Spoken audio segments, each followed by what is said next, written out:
The thunder of hoofbeats echoed through Brownsville, Texas, as Nora Daniels ran down the dusty Main Street, her skirts clutched in white-knuckled fists, chasing after anyone who might help her. It was 1875, and her 19-year-old brother lay burning with fever in their small homestead just outside of town, his life slipping away with every labored breath. "Please," she called out, her throat raw from hours of desperate pleas. "My brother needs medicine. I'll pay whatever I can." The setting sun cast long shadows across the dirt road as townsfolk hurried past, averting their eyes. Most knew her situation, a young woman of 22 trying to keep their small farm running after their parents died last winter, now facing the prospect of losing her only remaining family to typhoid fever. Dr. Pearson had already told her what medicine her brother needed, but his supply had run out. The next shipment wouldn't arrive for another week time Thomas didn't have. Brownsville's only other doctor had left for San Antonio 3 days prior. Nora stumbled, catching herself against a hitching post outside the saloon, tears blurring her vision. Her funds were nearly depleted after paying for the doctor's visit, and the medicine she needed was only available in Corpus Christi, a 2-day ride away. She straightened her back, wiping grime from her face. She would not let Thomas die. She couldn't. The swinging doors of the saloon burst open and a tall figure stepped out, his spurs jingling with each confident stride. He adjusted his Stetson, revealing a strong-jawed face weathered by sun and wind. Quinn Davis had only been in Brownsville for 3 days, but his reputation had preceded him. A cowboy who'd driven cattle up the Kishom Trail multiple times and was rumored to be faster with a gun than most men were with their words. He'd come to town for supplies before heading back to his newly purchased ranch, 30 miles outside town. Quinn noticed the young woman immediately, her copper hair falling loose from its pins, her face streaked with dust and tears, her green eyes filled with a desperation that stopped him in his tracks. "Miss, are you all right?" he asked, his voice deep and quiet. Nora looked up, hope flaring briefly before reality crushed it. What could this stranger do? But desperation drove her forward. "My brother is dying," she said bluntly. "He needs medicine from Corpus Christi, and I have no way to get there in time." Quinn studied her for a long moment, taking in the worn edges of her dress, the calluses visible on her hands, a woman who worked hard and asked for nothing. Yet here she was, begging for help. "What medicine does he need?" he asked. Nora pulled a crumpled paper from her pocket. "Doctor Pearson's neat handwriting listing the medication needed. "Quinine and laudanum," she said. "Dr. Pearson said the fever's too high. Without it, Thomas won't last 3 more days."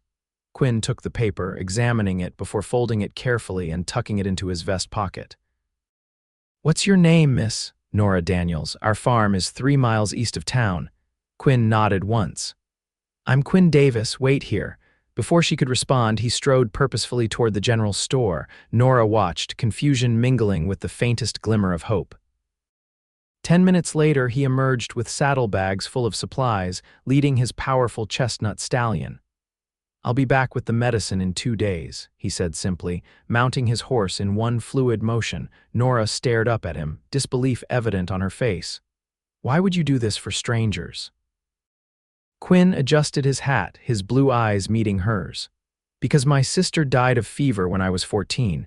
No one should have to lose family when there's a chance to save them." He reached into his pocket and pulled out several bills. "For supplies while I'm gone." "Your brother needs food to keep his strength up." Nora's hand trembled as she took the money. "I'll pay you back every cent." A ghost of a smile crossed Quinn's face. "We'll settle accounts when I return. Keep your brother alive until then, Miss Daniels." With a tip of his hat, he wheeled his horse around and galloped out of town, heading southeast toward Corpus Christi.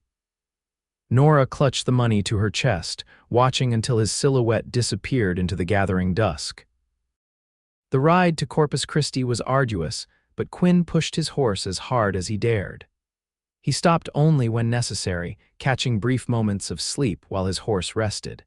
His mind kept returning to the young woman in Brownsville, her determination, her pride even in desperation. He'd seen something in her eyes that spoke of strength beyond her years. By midday of the second day, Quinn rode into Corpus Christi, his horse lathered and his own body aching from the punishing pace. He headed straight for the doctor's office, dust billowing behind him. "Doctor." Samuel Winthrop was skeptical at first, but Quinn's earnest explanation and the prescription from Dr. Pearson convinced him of the urgency. "Typhoid's a nasty business," Dr. Winthrop said, gathering the medicines. "This quinine will help with the fever, but he'll need careful nursing." "The sister seems capable," Quinn replied, paying for the medicine without haggling over the steep price. "You're riding back today?" Dr. Winthrop asked, concern evident in his voice. "That's a hard journey without rest." Quinn tucked the precious medicine securely into his saddlebags. "A young man's life depends on it." He purchased a fresh horse, transferring his saddle to the rested animal. As the sun began its westward descent, Quinn rode out of Corpus Christi, the medicine safely wrapped and padded in his saddlebags. The return journey was even more demanding. Quinn rode through the night, navigating by moonlight and instinct. He stopped only once, dozing fitfully for 2 hours before continuing. His thoughts drifted to his own sister, Emma, who had slipped away while he watched helplessly.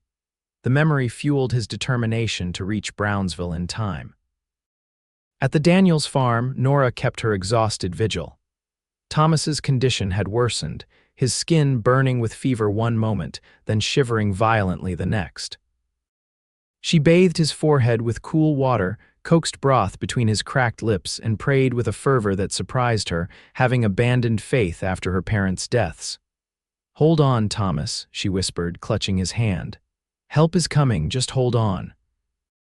She'd used Quinn's money to buy supplies: fresh eggs, beef for broth, and candles to see through the long nights. Each hour that passed stretched her hope thinner, but she refused to surrender to despair. As dawn broke on the third day, Nora heard the sound that had become her desperate prayer: hoofbeats approaching rapidly. She rushed outside, her heart pounding against her ribs. Quinn Davis appeared like an apparition through the morning mist, his horse heaving with exertion, his own face streaked with dust and exhaustion. But his eyes were alert, triumphant even as he dismounted, stumbling slightly from fatigue. "I have it," he said simply, reaching for his saddlebags. Tears sprang to Nora's eyes as she rushed forward. "Thank God," she breathed. "Thank God and you, Mr. Davis." Together they hurried inside the small farmhouse to where Thomas lay delirious on his bed. Quinn watched as Nora carefully administered the medicine according to Dr. Pearson's instructions, her hands steady despite her exhaustion. "The doctor in Corpus Christi said he'll need doses every 6 hours, Quinn explained, setting the bottles on the bedside table. "The fever should begin to break within a day if we're in time." Nora looked up at his use of "we," a question in her eyes. "I'll stay," he said, answering before she could ask, "at least until we know if." He didn't finish the sentence. "Thank you," Nora said softly. "There's coffee on the stove and I can make something to eat."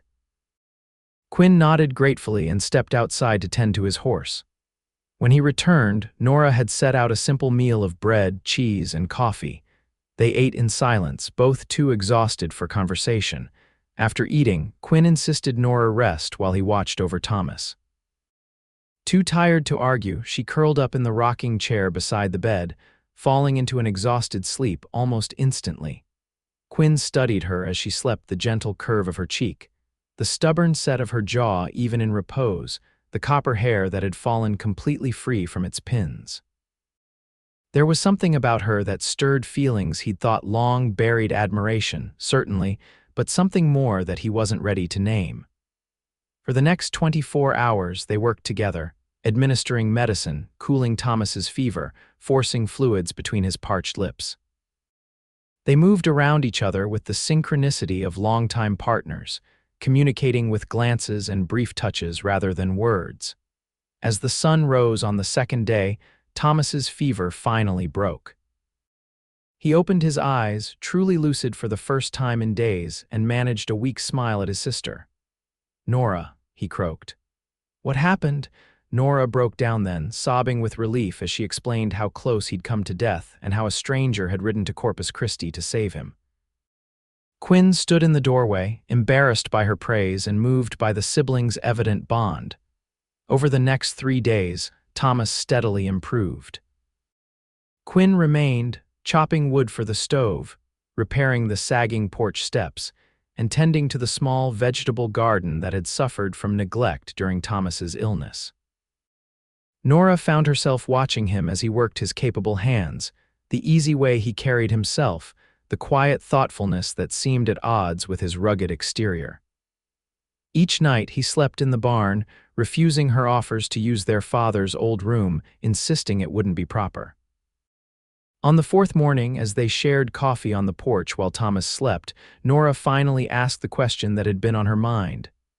"Why did you really help us, Mr. Davis? The truth." Quinn gazed out at the sunrise, considering his answer. "I told you about my sister," he said finally. "What I didn't tell you is that I wasn't there when she died. I was off chasing a life of adventure, thinking I had all the time in the world to come home someday." He turned to look at Nora, his blue eyes intense. "I've spent 10 years trying to make up for not being there when she needed me. I couldn't ride past someone else in need, not again." Nora reached out, hesitantly placing her hand over his. "You saved Thomas's life. Whatever debt you feel you owe, surely that counts toward its payment." Quinn looked down at their hands, then slowly turned his palm upward to clasp her fingers. "Maybe so," he said softly. The moment stretched between them, charged with unspoken feelings, until the sound of Thomas stirring inside broke the spell. Nora pulled her hand away, a flush rising to her cheeks as she hurried inside. That evening, as Thomas sat up in bed eating his first solid meal in days, he observed the way Quinn and Nora moved around each other, the glances they exchanged when they thought no one was looking. "So, Mr. Davis," Thomas said, his voice still weak but with a hint of mischief, "Nora tells me you've bought the old Peterson place." Quinn nodded, settling into the chair beside the bed. 30 miles northwest of town, good water, decent grazing. Previous owner let it go to seed, but the bones are sound. Going to be a lot of work for one man," Thomas observed casually. "Thomas," Nora warned, recognizing her brother's less than subtle probing. Quinn smiled slightly. "I've hired a few hands to help with the cattle drive coming up from Mexico next month. After that, we'll see." "We owe you a debt we can never repay," Thomas said seriously, "but when I'm back on my feet, I'd be glad to help out at your place. I'm pretty good with horses." "You don't owe me anything," Quinn insisted, "but I wouldn't turn down the help when you're well." Later, after Thomas had fallen asleep, Quinn found Nora sitting on the porch steps, staring up at the star-filled Texas sky. He sat beside her, careful to maintain a respectable distance. "Your brother's a good man," he said. "He is," Nora agreed. "He's all I have left in this world." "What will you do now? This place is a lot for the two of you to manage alone," Nora sighed. "We've been managing. It's not much, but it's ours free and clear. We grow enough to feed ourselves and sell a little in town." She turned to look at him. "What about you? Why buy a ranch here? I've heard talk in town that you drove cattle on the Kishome Trail. That's a long way from Brownsville." Quinn leaned back on his elbows, looking up at the stars. "I've been driving cattle for other men for too long, wanted something of my own.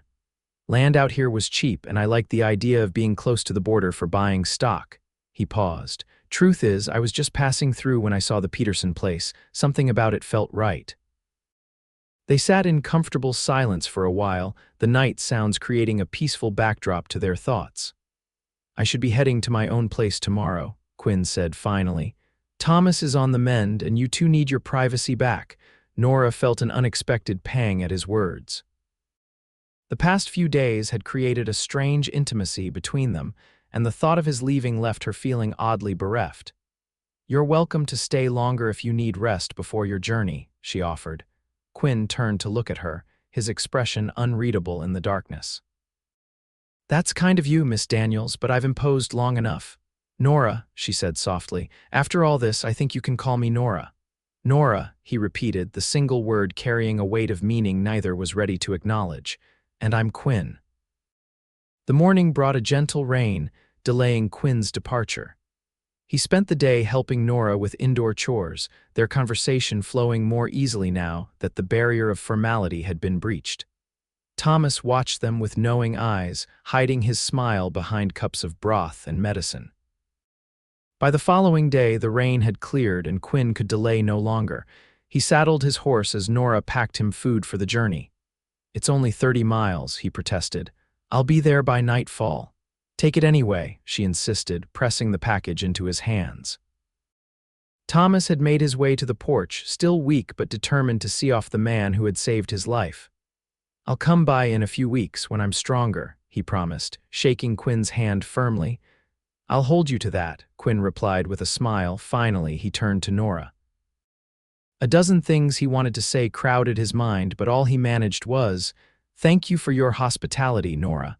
She nodded, her own words caught in her throat. "Safe journey, Quinn." He mounted his horse, tipping his hat to them both before turning toward the road. He'd ridden only a few yards when Nora called out. "Quinn," he turned back, hope flaring in his chest. "Will you, that is, would you come back, to check on Thomas's progress, I mean?" A slow smile spread across Quinn's face. "I reckon I could do that, maybe next Sunday." Nora's answering smile lit up her face. Sunday would be fine. Quinn rode away with a lighter heart than he'd known in years, already counting the days until Sunday. The following week passed with agonizing slowness for Nora. She found herself watching the road whenever she worked outside, hoping to catch a glimpse of a rider approaching. Thomas teased her mercilessly about her distraction. "You've worn a path in the floor with your pacing," he laughed on Saturday evening. "I'm just worried about you," she protested weakly. "Of course you are," Thomas said with a knowing grin. "That's why you've put on your best dress 3 times this week just to go collect eggs." Nora threw a dishcloth at him but couldn't help smiling. It was true she had found herself paying more attention to her appearance, even with no one but Thomas to see her. The truth was, Quinn Davis had awakened something in her that she'd thought long dormant hope, maybe. Or the simple awareness that she was not just a sister, a farmer, a survivor, but also a woman. Sunday dawned clear and bright. Nora was up before the sun, baking fresh bread and preparing a stew that could simmer all day. Thomas watched her flurry of activity with amusement. "You know, if you're not careful, he might think you're trying to impress him," he commented over breakfast. "Don't be ridiculous," Nora replied, but the blush creeping up her neck betrayed her. "It's just common courtesy to offer a meal to a visitor, especially one who's done so much for us." Thomas raised his hands in surrender. Of course, nothing more than courtesy." By noon, Nora was watching the road in earnest. By 2 o'clock, her hope had begun to fade. By 4, she was telling herself firmly that it didn't matter, that Quinn Davis was under no obligation to keep his word to near strangers. Then, just as the sun began its westward descent, she heard the steady rhythm of hoofbeats approaching. She smoothed her dress, touched her hair, and stepped out onto the porch, trying to appear casual. Quinn rode into the yard, looking more prosperous than when he'd left. His clothes were clean, his horse freshly groomed. He even appeared to have had a proper haircut.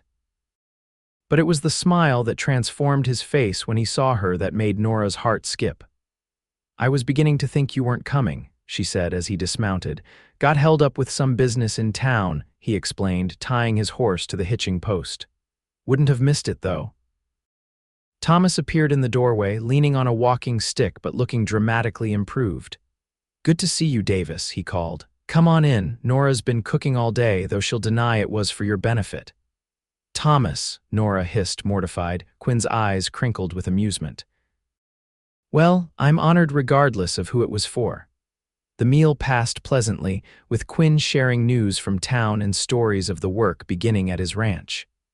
Thomas contributed tales of their childhood on the farm, much to Nora's embarrassment. But she found herself laughing more than she had in months, perhaps years. As dusk fell, Thomas excused himself, claiming fatigue though his eyes were bright with mischief. "Don't mind me, you two probably have plenty to talk about." Once alone, a sudden shyness fell between Nora and Quinn. She busied herself clearing dishes while he insisted on helping. "Your brother seems much recovered," Quinn observed. "Thanks to you," Nora replied. "Dr. Pearson visited yesterday and said he's never seen someone bounce back from typhoid so quickly. He said it was the prompt medicine and good care." Quinn shrugged off the praise. Anyone would have done the same. But they didn't, Nora said softly, stopping to look directly at him. You did. Their eyes held for a long moment before Quinn cleared his throat. I brought something for you both, he said, reaching into his coat pocket.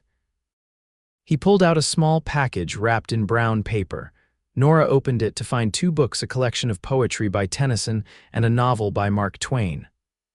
I noticed you didn't have many books, Quinn explained, suddenly appearing unsure. You mentioned liking poetry, and Thomas said he enjoyed adventure stories, so I thought. They're perfect, Nora said, genuinely touched by the thoughtful gift. Truly, thank you. They moved to the porch where the cooling evening air provided relief from the day's heat. Side by side in the rockers, they talked as the stars appeared one by one above them. Quinn told her about his childhood in Missouri, his years on cattle drives, the loneliness of the trail. Nora shared stories of her parents, their dreams for the farm, and the struggles since their passing. It hasn't been easy, she admitted. But we're managing. The farm yields enough to keep us fed, and I sell eggs and vegetables in town. Thomas does odd jobs when he can. It's a hard life for a woman alone, Quinn observed. Nora bristled slightly. I'm not alone, I have Thomas. That's not what I meant, Quinn said gently. I only meant that you've taken on burdens that would crush many men, let alone a young woman who should be. He stopped abruptly. Should be what? Nora prompted. Married, with children, is that all you think a woman should aspire to? Quinn looked taken aback. No, of course not. I only meant you deserve some happiness, some ease in your life. The tension eased from Nora's shoulders. I'm sorry, I'm too quick to take offense sometimes. It's just that most men in town see me as an object of pity, the spinster sister caring for her brother. That's not how I see you at all, Quinn said quietly. How do you see me then? The question slipped out before she could stop it. Quinn turned to face her, his expression serious in the moonlight. I see a woman of extraordinary strength and compassion, someone who fights for those she loves without counting the cost, someone beautiful not just in appearance but in spirit. Nora's breath caught in her throat. No one had ever spoken to her like this. I should go, Quinn said, standing suddenly. It's getting late and I have a ride ahead of me. You could stay, Nora offered, then rushed to clarify. In the barn, I mean, it's dark and the road can be treacherous at night. Quinn hesitated, clearly tempted. It wouldn't be proper, people talk. Let them, Nora said with unexpected boldness. We know the truth. In the end, Quinn stayed, bedding down in the barn as before. Nora lay awake long into the night, replaying their conversation, wondering at the feelings stirring within her. In the morning, Quinn departed after breakfast, but not before extracting a promise from both Daniels' siblings. I'm having a small gathering at my ranch next Saturday. Nothing fancy, just a few neighbors and hands. Would you both come? Thomas should be strong enough for the ride by then. Thomas agreed immediately. Nora hesitated, then nodded. We'd be happy to attend. Throughout the week that followed, Nora found herself both anticipating and dreading Saturday's gathering. She had only one dress suitable for socializing, and it was 3 years out of style. What's more, she hadn't attended a social event since before her parents' deaths. Thomas watched her anxiety with growing concern. On Friday evening, he placed a small bundle on the kitchen table. What's this? Nora asked, untying the string. Inside was a length of blue cotton fabric, simple but pretty. Where did you get this? She gasped.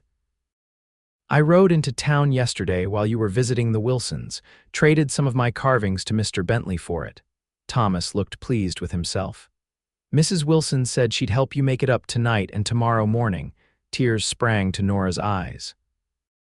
Thomas, we can afford for you to have one nice thing, he interrupted firmly. Besides, I want Quinn Davis to see what he's getting into. Getting into, Nora echoed, blushing furiously. There's nothing to get into. Thomas just smiled knowingly. Saturday arrived with clear skies and gentle breezes. Nora and Mrs. Wilson worked feverishly to complete the dress, a simple but flattering design with a fitted bodice and full skirt that complemented Nora's slender figure. The blue fabric brought out the green in her eyes and highlighted the copper tones in her hair. When Thomas saw her, he whistled appreciatively. If Davis doesn't propose on the spot, the man's blind as a bat. Thomas, Nora scolded, but she couldn't help the pleased smile that curved her lips. They borrowed the Wilsons' wagon for the journey, arriving at Quinn's ranch in the late afternoon. Nora's first glimpse of the property took her breath away. The main house was larger than she'd expected, a solid two-story structure of stone and timber, with wide verandas and large windows. Outbuildings dotted the landscape, and in the distance, cattle grazed on green pastures. Several wagons and horses were already there, and the sounds of music and laughter drifted from behind the house. Thomas guided their wagon to where the others were parked, then helped Nora down. "Quite a place Davis has here," he remarked, impressed. "Seems our cowboy is a man of means." Nora felt suddenly intimidated. What was she doing here, a simple farm girl in a homemade dress? Before she could voice her doubts, Quinn appeared, striding toward them with a broad smile. He'd clearly dressed for the occasion in a crisp white shirt, dark vest, and polished boots. "You came," he said, his eyes warming as they took in Nora's appearance. "I was beginning to worry. Wouldn't miss it," Thomas replied, shaking Quinn's hand. "Especially after hearing so much about this place from Nora all week." Nora shot her brother a warning glance, which he cheerfully ignored. "It's not much yet, but it will be," Quinn said, offering Nora his arm. "Come, let me show you around and introduce you to everyone." The small gathering turned out to be nearly 30 people, neighboring ranchers, townspeople Quinn had befriended, and the hands he'd hired. A makeshift dance floor had been set up behind the house, and tables groaned under the weight of food and drink. Nora found herself the object of curious glances and whispered comments as Quinn led her through the crowd. It was clear many were wondering about her relationship to their host. "Don't mind them," Quinn murmured, sensing her discomfort. "They're just surprised to see me with the prettiest woman in the county." The compliment brought color to her cheeks. "Hardly that," she demurred. "I disagree," Quinn said simply. As the evening progressed, Nora gradually relaxed. Quinn was attentive without being overbearing, making sure she and Thomas were comfortable and introduced to everyone. When the dancing began, he led her onto the floor for a lively reel. "I should warn you, I haven't danced in years," Nora said nervously. Quinn's hand was warm and steady at her waist. "Just follow my lead. It's like riding a horse your body remembers even if your mind doesn't." He was right. After a few uncertain steps, Nora found the rhythm, letting the music and Quinn's confident guidance carry her through the dance. She laughed as he spun her, feeling younger and lighter than she had in years. They danced 3 more times before taking a break for refreshments. Nora noticed Thomas deep in conversation with Quinn's foreman, gesturing animatedly about something. She was glad to see her brother enjoying himself. "Your home is beautiful," she told Quinn as they sipped cool cider. "You've accomplished a lot in a short time." "It's a start," he agreed, "but a home needs more than just buildings and land." There was something in his tone that made Nora look up sharply, but his expression revealed nothing. As the evening wore on, Quinn drew Nora away from the festivities. "There's something I want to show you," he said, leading her toward a small rise behind the main house. At the top of the rise stood a magnificent oak tree, its branches spreading wide to create a natural canopy. From this vantage point, they could see the entire ranch spread out before them, bathed in moonlight. "This is my favorite spot on the property," Quinn said. "I come here to think, to plan." "It's beautiful," Nora breathed, taking in the vista. "The first time I saw it, I knew this was where I wanted to build my life," Quinn continued. He turned to face her, his expression serious. "Nora, there's something I need to tell you." Her heart quickened at his tone. "Yes. When I first rode into Brownsville, I was just passing through. I'd bought this land sight unseen, was coming to look it over, probably intending to fix it up and sell it for a profit." He paused. "I didn't plan on staying." Nora felt a chill that had nothing to do with the evening air. "And now I can't imagine being anywhere else," he said softly. "Because of you," Nora's breath caught. "Quinn, let me finish," he said gently.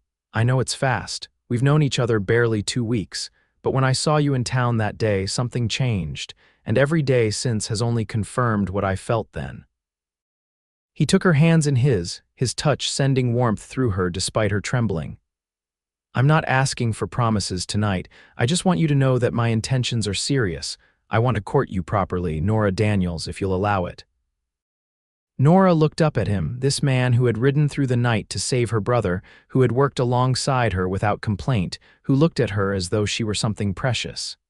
"Yes," she said simply. "I would like that very much." The smile that lit Quinn's face was like sunrise breaking over the horizon. Slowly, giving her every chance to pull away, he leaned down and pressed his lips to hers in a gentle, questioning kiss. Nora had been kissed before awkward, fumbling embraces from boys at church socials years ago. This was nothing like those experiences. Quinn's kiss was tender yet confident, asking rather than demanding, and awakening feelings she'd never known existed. When they parted, both were breathless. Quinn rested his forehead against hers. "We should get back before your brother comes looking for you with a shotgun," he murmured. Nora laughed softly. "Thomas would more likely offer to help you build a house for us." Quinn's eyes darkened at her words. "Would that be so terrible, a house of our own?" The question hovered between them, full of promise and possibility. Nora placed her palm against his cheek. "Not terrible at all," she whispered, "but perhaps we should start with that courtship you mentioned." They rejoined the party, where Thomas took one look at their joined hands and barely suppressed smiles and gave Quinn a knowing nod. The remaining hours of the gathering passed in a blur for Nora, who felt as though she were floating rather than walking. As the evening wound down and guests began to depart, Quinn pulled Thomas aside for a private conversation. Nora watched them from across the yard, curious but not anxious. Whatever Quinn was saying, Thomas was nodding thoughtfully. The ride back to the Daniels farm was quiet, with Thomas respecting Nora's obvious desire to savor her thoughts in silence. It wasn't until they were nearly home that he spoke. "He asked my permission to court you," Thomas said simply. "Said he knows it's fast, but he's never been more certain of anything in his life." Nora turned to her brother, suddenly anxious. "What did you say?" Thomas smiled gently.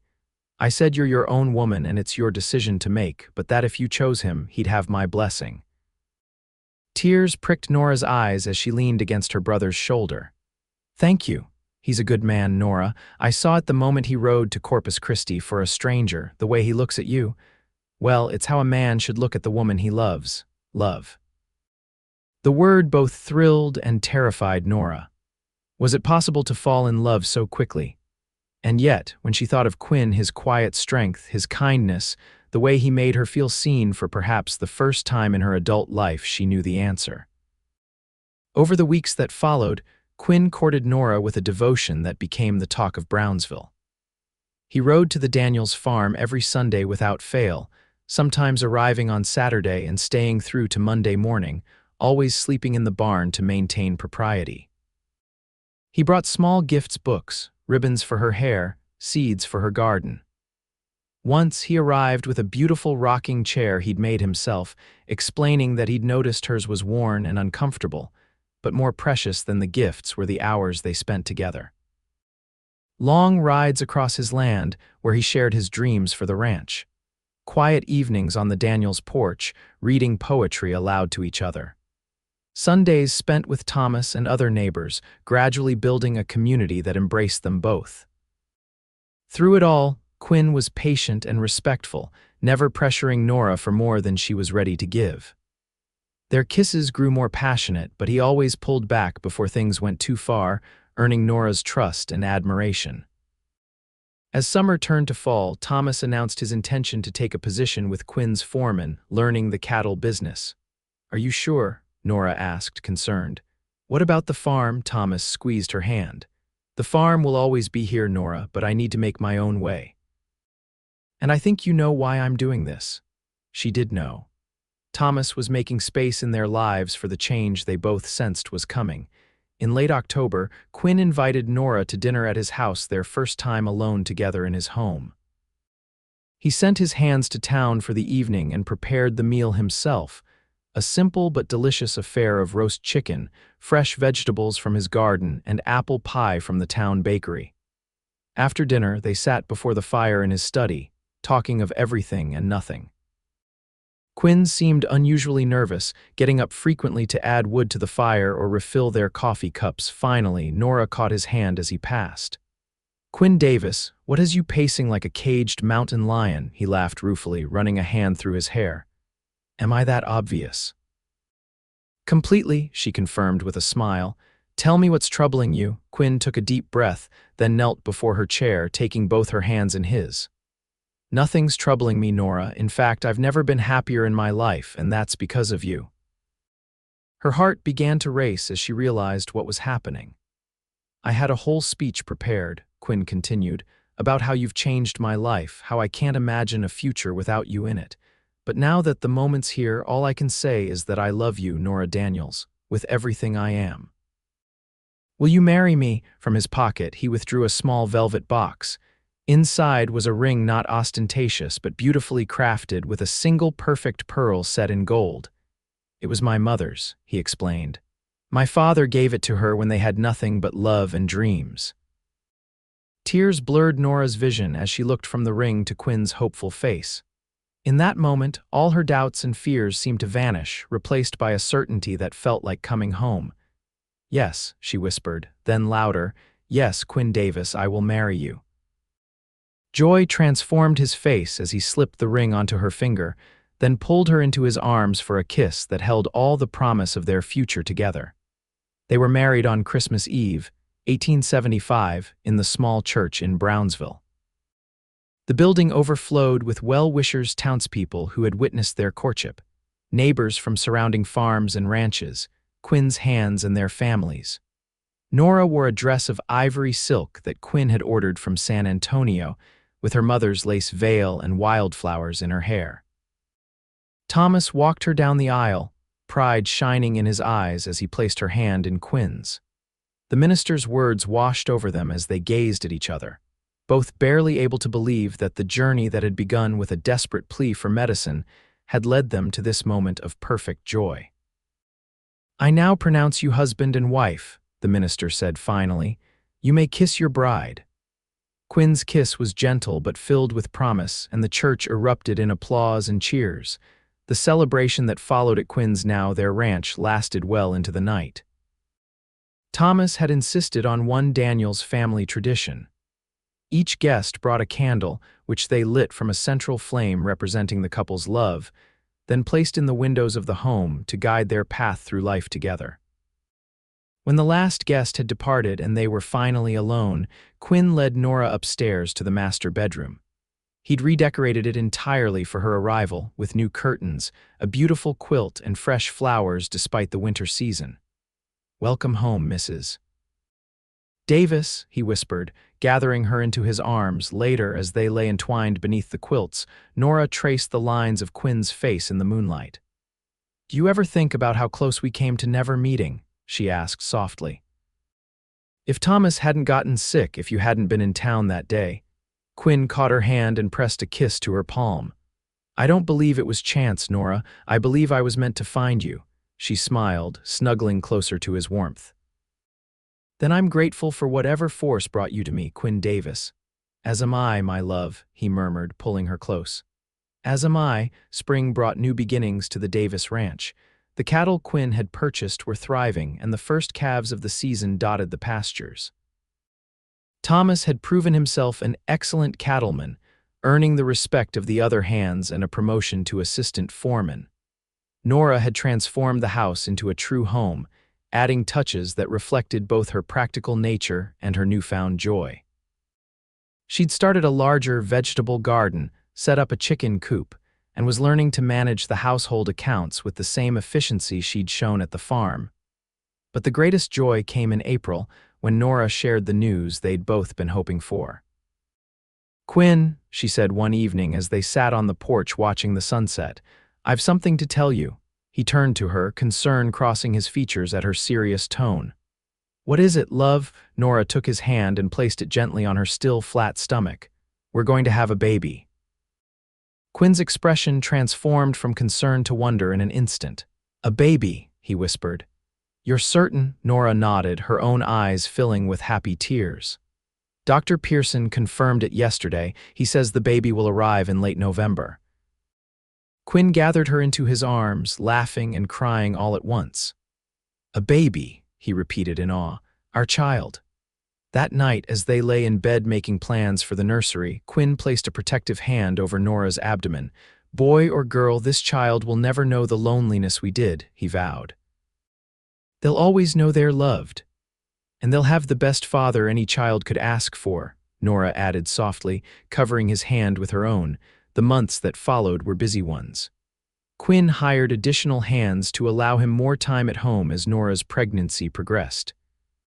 He expanded the house, adding a nursery adjacent to their bedroom with windows that caught the morning sun. Thomas divided his time between the cattle operations and preparing the old Daniels farm for tenant farmers, ensuring the property remained in the family while generating additional income. As Nora's due date approached, Quinn became increasingly protective, rarely letting her out of his sight. She tolerated his hovering with good-natured patience, understanding that his concern came from love. On a crisp November evening, just as the first stars appeared in the Texas sky, Nora felt the first contractions. She calmly informed Quinn, who promptly lost all his hard-earned composure. "I'll get the doctor," he said, jumping to his feet. "Don't move. No, wait, should you be lying down?" Standing, what did Dr. Pearson say? Nora laughed despite her discomfort. "Quinn, darling, the baby won't arrive for hours yet. Send one of the hands for Dr. Pearson and Mrs. Wilson, then help me upstairs." Quinn did as instructed, though his hands shook so badly that Thomas finally took the reins to give instructions to the ranch hands. The labor was long but uncomplicated. Quinn remained by Nora's side throughout, wiping her brow, holding her hands through contractions, and murmuring words of love and encouragement. Outside their bedroom, Thomas paced the hallway, jumping at every sound from within. Just before dawn on November 28, 1876, William Thomas Davis entered the world with a lusty cry that brought tears to his father's eyes. "He's perfect," Quinn whispered as Dr. Pearson placed the swaddled infant in Nora's arms, "just like his mother." Nora gazed down at their son, a tiny replica of Quinn with a shock of dark hair and what she swore was already his father's determined expression. "He's beautiful," she agreed, "and he has your chin." Quinn laughed through his tears, overwhelmed by the rush of love for this tiny being and the woman who had given him such a gift. "Thank you," he whispered, pressing his forehead to Nora's, "for everything." Thomas was allowed in shortly after, his face splitting into a wide grin at the sight of his nephew. "Well done, Nora," he said, his voice thick with emotion. "He's a fine boy." "Would you like to hold your namesake?" Nora asked, extending the bundle. Thomas looked startled. "Namesake?" "William Thomas Davis," Quinn confirmed, "named for my father and the bravest man I know." Thomas blinked rapidly, accepting the baby with gentle hands. "Hello, young William," he said softly. "Welcome to the family."